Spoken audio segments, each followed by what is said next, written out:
Hello friends, मैं शिव निज्जैन आपका स्वागत करता हूं आपके अपने यूट्यूब चैनल पर। दोस्तों, आज की वीडियो यहाँ पर जो है जीएसटी में लेटेस्ट ऑर्डर को लेकर है। ऑनेबल कोर्ट की तरफ से काफी बड़ी रिलीफ वाला ऑर्डर जारी किया गया है। ये अपने आप में एक लैंडमार्क ऑर्डर है।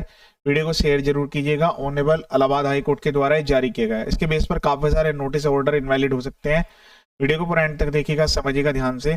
इससे पहले मैंने यहाँ पर काफी सारे वीडियो ऑलरेडी अपलोड किए हुए हैं, जहाँ पर अलग अलग ऑनेबल कोर्ट के काफी फेवरेबल ऑर्डर्स आए हुए हैं एसएससी के फेवर में। वो वीडियो भी आप एक बार देख सकते हैं। इसके अलावा यहाँ पर हर टाइप के नोटिस के रिप्लाईज, और अगर आप यहाँ पर ऑर्डर जारी हो गया अपील फाइल करना चाहते हैं, उन सबके भी ड्राफ्ट फॉर्मेट्स, रिप्लाई के भी सारे ड्राफ्ट फॉर्मेट्स वीडियो के डिस्क्रिप्शन में अवेलेबल हैं। आप वो देखकर अपने अकॉर्डिंग यहाँ पर जो है उनको मॉडिफाई कर सकते हैं। वीडियो के डिस्क्रिप्शन में सारी चीजें प्रोवाइड की गई है। चैनल का पर्पज फुली एजुकेशनल है।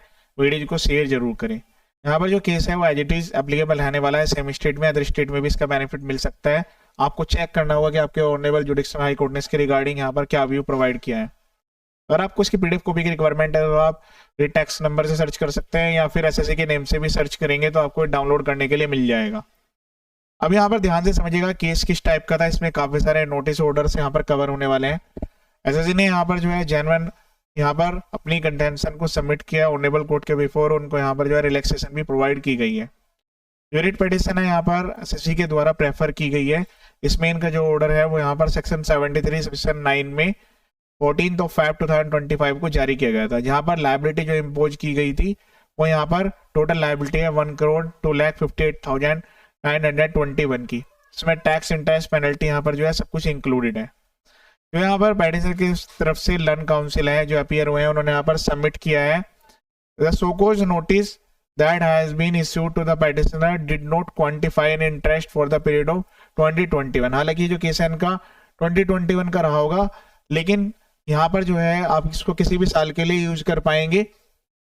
इसमें यहाँ पर कहा गया है कि जब इनको यहाँ पर नोटिस जारी किया गया था तो उस केस में यहाँ पर जो है कोई भी इंटरेस्ट उसमें क्वांटिफाई नहीं किया गया था। इसका मतलब तो यहाँ पर जो है पेटिशनर ने चैलेंज किया है पेनल्टी और इंटरेस्ट को। उन्होंने कहा कि यहाँ पर जो है टैक्स, इंटरेस्ट, पेनल्टी जो है यहाँ पर टैक्स और पेनल्टी क्वांटिफाई किए गए थे, लेकिन इंटरेस्ट क्वांटिफाई नहीं किया था। उन्होंने यहाँ पर रिलाई किया सेक्शन 75 सेक्शन 7 पर, इसमें कि सबमिट किया गया है जब तक कि कोई भी टैक्स, इंटरेस्ट, पेनल्टी यहाँ पर डिमांड ना की जाए सो कोई नोटिस में, तो यहाँ पर एजुकेशन ऑर्डर में पास नहीं की जा सकती है। For the sake of clarity, section 75 subsection 7 of the act is provided below। तो यहाँ पर सेक्शन 75 का सबसेक्शन 7 देखिएगा। The amount of tax, interest, penalty demanded in the order shall not be excess. उन्होंने कहा कि जो भी आप अमाउंट लिख के देंगे उससे ज्यादा का ऑर्डर आप जारी नहीं कर सकते हैं, जो भी आप यहाँ पर अमाउंट स्पेसिफाइड करेंगे नोटिस में। And no demand shall be confirmed on grounds other than the grounds specified in notice. और इसका सेकंड पार्ट ये कहता है कि यहाँ पर कोई भी डिमांड कंफर्म नहीं की जा सकती अदर देन द ग्राउंड जो कि आपने नोटिस में स्पेसिफाइड किया हो। तो यहाँ पर दो मेन रेलिवेंट कंटेंशंस हैं जिनकी यहाँ पर बात की जा रही है। अब उसके बाद यहाँ पर जो पेटिशन की तरफ से लर्न काउंसिल है उन्होंने अपने सबमिशन दिए। फिर उसके बाद यहाँ पर जो जीएसटी अथॉरिटी यानी कि डिपार्टमेंट की तरफ से जो लर्न काउंसिल है उन्होंने अपने सबमिशंस दिए। उन्होंने अपने सबमिशंस में कहा है कि अगर यहाँ पर इंटरेस्ट मेंशन नहीं किया गया सो नोटिस में, तो इसका मतलब ये नहीं है कि इंटरेस्ट जो है पेबल नहीं होगा। इंटरेस्ट तो पेबल है ही, क्योंकि यहाँ पर उन्होंने रिलाई किया है सेक्शन 75 के क्लोज नंबर सबसेक्शन 9 के ऊपर। सेक्शन 75 सबसेक्शन 9 में यहाँ पर ये मेंशन किया गया है, उसको ध्यान से समझिएगा।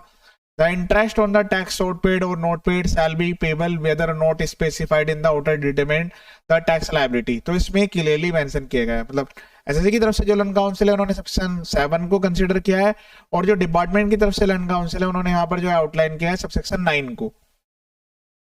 Learn council appearing on the behalf of the petitioner has also relied upon the judgment of the coordinate bench presided over by the honorable chief justice. तो यहाँ पर जो है ऑनरेबल कोर्ट की कोऑर्डिनेट बेंच के द्वारा ये रिट टैक्स नंबर में, जो कि यहाँ पर इसके रिगार्डिंग मैंने वीडियो अपलोड किया था 14 मई 2025 को, जहाँ पर ये स्पेशली स्टेटेड किया गया है कि अगर अमाउंट यहाँ पर पेनल्टी की और इंटरेस्ट की सो नोटिस से ज्यादा जाती है तो वो यहाँ पर ये माना जाएगा कि डायरेक्ट ये contrary to the provisions of section 75 subsection 7 upon a perusal of the order. अब इनके ऑर्डर की बात करें सेक्शन 73 सबसेक्शन 9 को लेते हुए, तो it is clear that the interest liabilities for the period starting from 2021 which was very well known to the authority that they issued the notice on the November 29 नवंबर 2024, जब ये 2024 में 20-21 के लिए नोटिस भेज रहे हैं तो इनको ये तो जानकारी थी, इनको यहाँ पर क्वांटिफाई तो था कि कितना इंटरेस्ट लगेगा। लेकिन चूंकि सेक्शन 50 में लिखा गया है कि इंटरेस्ट वहां तक कलेगा जब तक कि आप पेमेंट नहीं कर देते, तो उस पॉइंट को ध्यान में रखते हुए भी काफी सारे एसएससी जो है वो यहाँ पर इंटरेस्ट को अपने अकॉर्डिंग कैलकुलेट करते हैं और डिपार्टमेंट उनके द्वारा भी लिख दिया जाता है कि सेक्शन 50 के अकॉर्डिंग ये इंटरेस्ट लगेगा, लेकिन उसमें अमाउंट क्वांटिफाई नहीं की जाती। अब एसएससी ने इसी पॉइंट को चैलेंज किया है।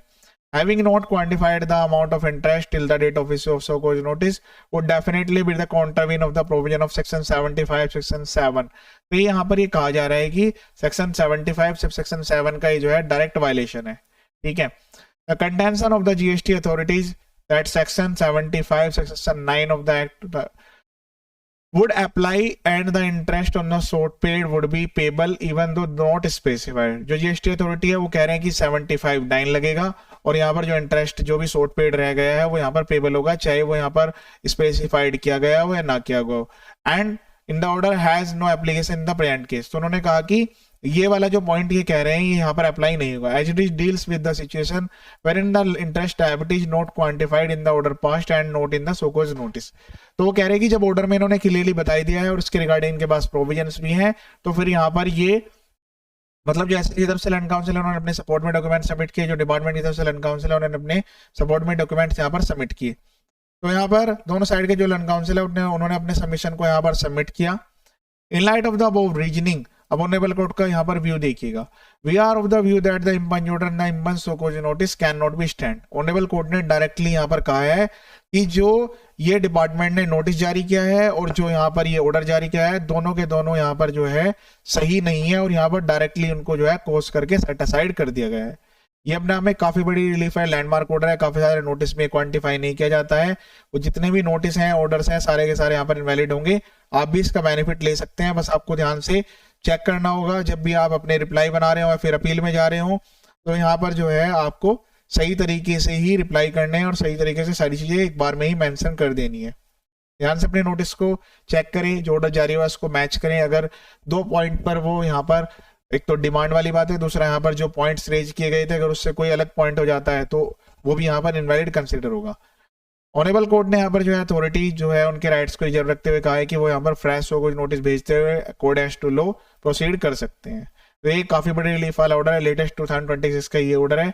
अब यहाँ पर आप इसको ध्यान रखिए जब भी अपने रिप्लाई बना रहे हो, सेम स्टेट में एज इट इज मेंशन करो, बाकी अदर स्टेट में भी इस टाइप के काफी सारे ऑर्डर्स आए हुए हैं, बस उनको आपको चेक कर लेना है। और इनपुट टैक्स क्रेडिट से रिगार्डिंग, डिमांड से रिगार्डिंग, इंटरेस्ट से रिगार्डिंग ऑनरेबल सुप्रीम कोर्ट के भी काफी सारे ऑर्डर्स हैं, वो भी आप यहाँ पर मेंशन कर सकते हैं। ऑनरेबल सुप्रीम कोर्ट के रिगार्डिंग जो भी ऑर्डर्स हैं वो ऑल ओवर इंडिया एप्लीकेबल रहते हैं। ये था लेटेस्ट ऑर्डर। बाकी इधर वीडियोज भी आप एक बार देख लीजिएगा, यहाँ पर काफी सारे वीडियोज अपलोड किए गए हैं। वीडियोज को शेयर करिए ताकि सभी को उसका बेनिफिट मिले। ये वीडियो देखने के लिए